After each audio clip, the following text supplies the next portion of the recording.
अस्सलामुअलैकुम वरहमतुल्लाहि वबरकातुहू। इत्तेहाद न्यूज़ में आप सभी का खैर मकदम है। आज का मौजू बड़ा ही दिलचस्प है।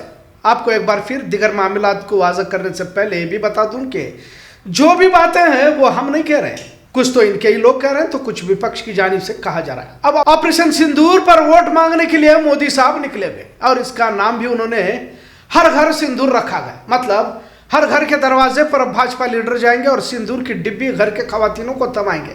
लिहाजा जहां तक बात समझ में आती है, मुसलमानों के घरों को तो नहीं जाएंगे। वैसे तो हिंदू वोटर्स को ही माइल करने की कोशिश होगी, क्योंकि सिंदूर हिंदू तहजीब का हिस्सा है। मुसलमानों में इन बातों को नहीं माना जाता, मतलब अपनी अपनी तहजीब होती है। लिहाजा ऑपरेशन सिंदूर को लेकर वोट नहीं मांगना चाहिए कहा गया था, लेकिन इस तरह की हरकतों में वजीर आजम काफी माहिर है और इन तमाम बातों का तजर्बा गुज़िश्ता कई मामलात में देखने को मिलता है, जैसे पुलवामा हो या 370 वगैरह। खैर, बात को आगे बढ़ाने से पहले अब तक जिन्होंने भी हमारे नए चैनल इत्तेहाद न्यूज़ ऑफिशियल को सब्सक्राइब नहीं किया हुआ, बराए मेहरबानी जल्द सब्सक्राइब, शेयर और लाइक कमेंट कीजिए। चलिए फिर से असल मौजू की तरफ बढ़ते हैं। अपने आप को हिंदुत्ववादी समझने वाले मोदी साहब अब घर घर सिंदूर के डब्बी लेकर तहरीक चलाने जा रहे हैं, लेकिन अब ये मामला भी मोदी साहब के उल्टा पड़ता नजर आ रहा है, क्योंकि सिंदूर की डब्बी घर घर पहुंचाने को लेकर खुद हिंदू खवातीन भड़की हुई हैं और मोदी से ही कहा जा रहा है कि पहले तुम अपनी बीवी को तो सिंदूर लगाओ, जो सालों साल से जिंदगी के सफर में आधे रास्ते पर छोड़ चले आए हो। बात यही नहीं, बल्कि आप कुछ वीडियोस को देखिए जिसमें खवातीन गुस्से में और कह रही है कि भाजपा वाले क्यों कर हमारे घर सिंदूर लेकर आएंगे, जबकि हमारे शौहर अभी जिंदा हैं और वह काबिल हैं।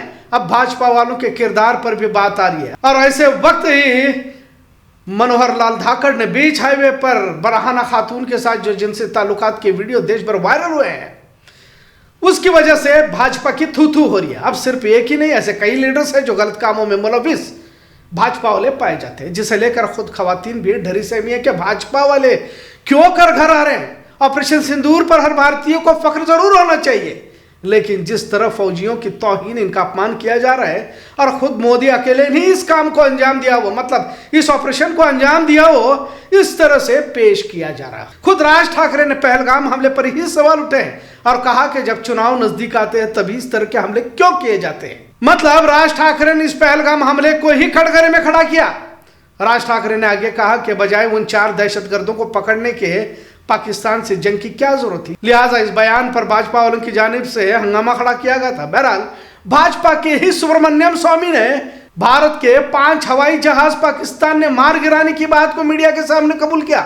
हाल ही में air chief marshal Amarjeet Singh ने कहा कि वक्त पर कोई भी प्रोजेक्ट मुकम्मल नहीं होता। अब भक्त मंडली इस पर क्या कहेगी, क्योंकि खुद एयर चीफ मार्शल ही मीडिया के सामने कह रहे हैं कि कोई भी काम मुकम्मल नहीं होता। इसका मतलब क्या है?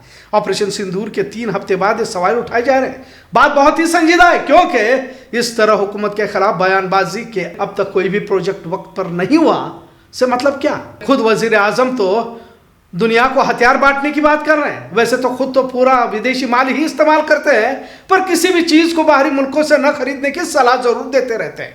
कुल मिलाकर देखा जाए तो अब खुद अंधभक्त भी मोदी से परेशान नजर आ रहे हैं। अब घर घर सिंदूर से फजीहत का ही मुंह देखना पड़ रहा है और भाजपाई लीडर घर के दरवाजे खटखटाएंगे, इससे भी कुछ लोग खौफजदा, क्योंकि जिस तरह का डर का माहौल मनोहर लाल धाकड़ ने बनाया हुआ है, अब खातून खुद शर्मिंदगी को महसूस कर रही है। क्या वाकई भाजपा में इस तरह के लोग भरे हुए? और दूसरी तरफ पाकिस्तान को खुफिया जानकारी देने वाले गद्दारों के नाम सुनकर भी भाजपा भी परेशान है। भाजपा की गिरती साख को इसी तरह फौजियों की आड़ में बचाया जा सकता है, ये मोदी साहब समझ चुके हैं। बजाय फौजियों के या तीनों आर्मी के जिम्मेदारान, मतलब नेवी एयरफोर्स के अफसरान की तारीफ करते खुद मोदी पोस्टर पर फौजी के लिबास में नजर आ रहे हैं और यकीनन ये देश के फौजियों की तौहीन है। सभी जानते हैं कि भाजपा के कई लीडर महिलाओं को लेकर किस तरह की गिरवी बात करते आ रहे हैं। खुद सुफिया कुरैशी पर मध्य प्रदेश के विजय शाह ने जो कहा इंतहाई शर्मनाक कर सकते हैं, लेकिन उस पर कोई कार्रवाई नहीं, मतलब सिर्फ से पार्टी से निकाला गया। बहरहाल हिंदू मुस्लिम के जरिए भाजपा को जो ख्वाब और भी आने वाले 20 साल हुकूमत में रहने का है, कहीं तो पार्टी की गिरती साख को लेकर फिक्रमंद नजर तो आ रहे, क्योंकि अब साजिशों को आवाम समझने भी लगी है। हिंदुत्व की आड़ में आवाम को कहां तक बेवकूफ बनाया जा सकता है, अब तक तो बनाया गया, शायद अब मुमकिन नहीं, ऐसा कुछ लोगों को नजर जरूर आ रहा है। ऑपरेशन सिंदूर का सियासी फायदा और पार्टी की हिंदुत्व छाप को और गहरी करने के लिए घर घर सिंदूर मुहिम तो चलाई जा रही है, पर इस पर समाज में बढ़ता विरोध, इसकी मुखालफत सोचने पर मजबूर जरूर करिए। वैसे तो हर चीज पर अपनी फोटो चस्पा करने की पुरानी आदत प्रधानमंत्री मोदी को है। राशन का किट हो या ट्रेन का टिकट हो, यहां तक कि वैक्सीन के सर्टिफिकेट को भी नहीं बख्शा गया। जब वैक्सीन को लेकर सवाल खड़े किए जाने लगे तब उस तस्वीर को हटाया गया।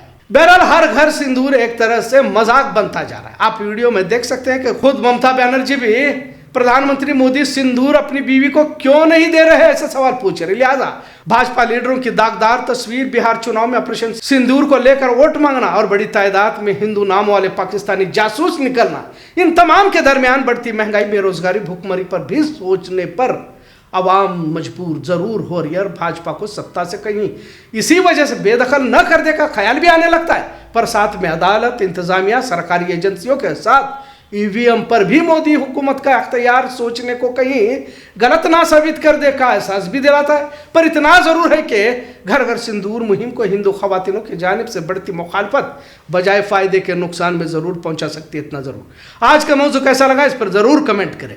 इत्तेहाद न्यूज़ देखने के लिए शुक्रिया। अल्लाह हाफिज। सिंदूर की रक्षा के लिए हमारे पति के नपुंसक है, हम अपने पतियों से बोलेंगे ना। हमारे पति ने हमसे शादी की है, उनकी जिम्मेदारी बनती है। आप कौन हो? आप कौन हो? बेमतलब दूसरों के घर में घुस रहे हो आके। कभी ऐसा सुना है आपने कि किसी के घर में कोई उठ के आदमी सिंदूर दे के आ रहा है? ये क्या इतने बड़े प्रधानमंत्री जी हैं, मुझे शर्म आ रही है कि हमारे देश के प्रधानमंत्री जी इतनी छोटी और नीची बात कर रहे हैं। तो आपका क्या अधिकार है सिंदूर भेजने का? सिंदूर का अधिकार तो हमारे पति का है। हमारे पति लाके हमें देंगे सिंदूर लगाने के लिए। तुम कौन होते हो? तुम क्या हमारे मुखिया बन गए? तुम हमारे क्या बनना क्या चाहते हो जो आप हमें सिंदूर दोगे? आप सिंदूर लेके पहुंचो तो हम तुम्हारी क्या हालत करते बताएंगे हम आपको अच्छे से। हम हिंदू धर्म से हैं, हिंदू महिलाएं हैं। हम किसी आदमी को हमारे बारे में इतनी बात बोलने पे भी हम उसका क्या हल कर सकते हैं, शायद ये मोदी जी को पता नहीं है। ये तो पूरा पब्लिक को मजाक बनाने वाली कहानी बना दिया है मोदी ने। हम भी सिंदूर लेकर आए हैं, हम भी सिंदूर लेकर आए हैं। मोदी जी को जितना चाहिए हम देंगे, क्योंकि वो अपनी पत्नी को सिंदूर लगाने के लायक तो रहे नहीं है। ठीक है, अब वो चाहते हैं कि कहते सिंदूर लेने से पता नहीं कितनी सारी महिलाओं को, तो वो गलत फहमी में है। हम महिला अगर जिसके नाम का सिंदूर लगाते हैं ना तो सिर्फ उसी के बारे में चर्चा करते हैं। ठीक है, हर किसी को जाकर अपना सिंदूर नहीं बांटते फिरेंगे कि ले भाई तू मेरा सिंदूर ले ले, ले भाई मेरा सिंदूर ले ले। सिंदूर बिकता नहीं है और ना ही सिंदूर बांटा जाता है। ऑपरेशन सिंदूर हुआ ना, ऑपरेशन सिंदूर हुआ तो मतलब कि कहाँ पे सेना का कहाँ पे पोस्टर है? सबसे अच्छा तो मोदी जी का पोस्टर है, मुस्कुराते हुए। क्यों हम सेना व शहीदों के नाम पे आप मुस्कुरा रहे हो? शर्म नहीं आती जब सभी? ये सिर्फ वही रूढ़िवादी, जो रूढ़िवादी विचारधारा के लोग हैं ना, जो रूढ़िवादी विचारधारा के लोग हैं, जो क्या कहते हैं, जिनका दिमाग, जिनकी ये जो ये ना दिमागी संतुलन बिगड़ चुका है, सिर्फ वही खुश हो सकते हैं। लेकिन जो सही मायने में पढ़े लिखे शिक्षित लोग हैं ना, वो क्या कहते हैं, समझेंगे कि यार ये कितना घटिया और गंदा घिनौना मजाक है महिलाओं के साथ। मैं तो बहुत सारा तिलक लेकर उसके मुंह पे लगाऊंगी, भाई मेरी रक्षा कर। सबसे पहले वही जिसको मैं बोलूंगी ना भाई मेरी रक्षा कर, वही डकैत निकलेगा। वो मेरी क्या इज्जत बचाएगा? वो क्या मेरी इज्जत बचाएगा नहीं, मेरी इज्जत और नीलाम करेगा। बीजेपी के लोग ऐसे हैं, घटिया लोग हैं।